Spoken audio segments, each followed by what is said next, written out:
by God, James, this caller is amazing. This caller is talking a lot of sense. Current caller is exactly why I love your show, James. Writes Phil, it's so eye-opening. This woman says Miriam has just wrapped up your entire hour with 15 minutes to spare. Well, let's hope not, Miriam. I've got to invoice for the whole thing.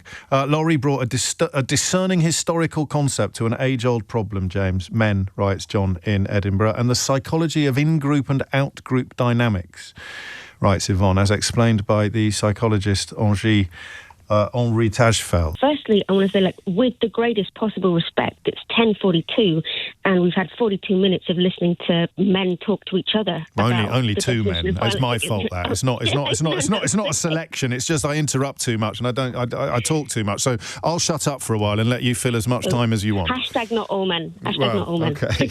Yes. But look, what you say is completely right about the condemning an entire category of people on the basis that one of them might one day commit a crime is the essence of prejudice, is literally the definition of prejudice. It's prejudging an entire group of people. But secondly, this is a trend that we've seen in this country and across certainly the English-speaking world for a long, long time. I mean, hundreds of years, certainly decades of using fear of violence against women and girls and children to excuse demonization of outsider groups. And, the great civil rights activist and writer Angela Davis calls this the myth of the outsider rapist. She was talking then about the excuse of how many black men in the American South were being murdered by mobs of white racists who convinced themselves that they were simply protecting their women. This was used as the excuse for lynchings. And in the British occupation of India, we justified massacres by saying we were just retribution for rape, real or imagined attacks on white women, and the argument that black and brown men pose a unique threat to women and to white women and children is not new at all. It's a very, very old form of prejudice. And another group we see being targeted by exactly this kind of lie is transgender people, and particularly transgender women right now. I mean, you had this discussion on the show, quite recently, saying is this a unique threat to women and girls? Are transgender women some kind of unique threat to women? Of course they're not. But somehow we can only speak about this kind of violence when we project it onto outsiders. Is it?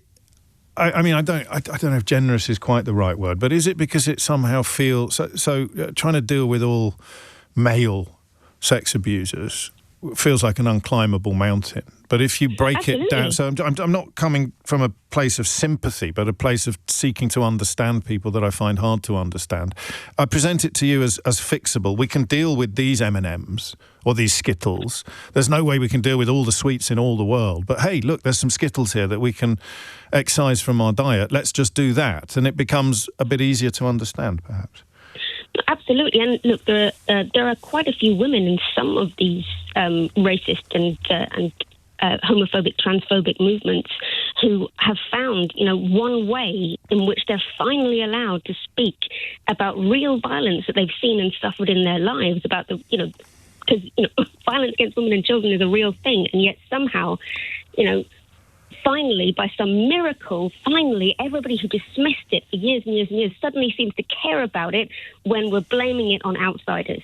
And yeah, I think you're right. It doesn't seem like, it seems like it's so baked in you can't. Yeah. It will always be there. And I mean, people will produce statistics, sometimes questionable, that prove they're right to be more worried about these people than other people. And they will talk about culture, and they will talk about how women are viewed in other parts of the world. And there will be some truth in some of these points. But will it ever be, why will it never be enough to justify treating everybody from that, quotes, culture, end quotes, with suspicion?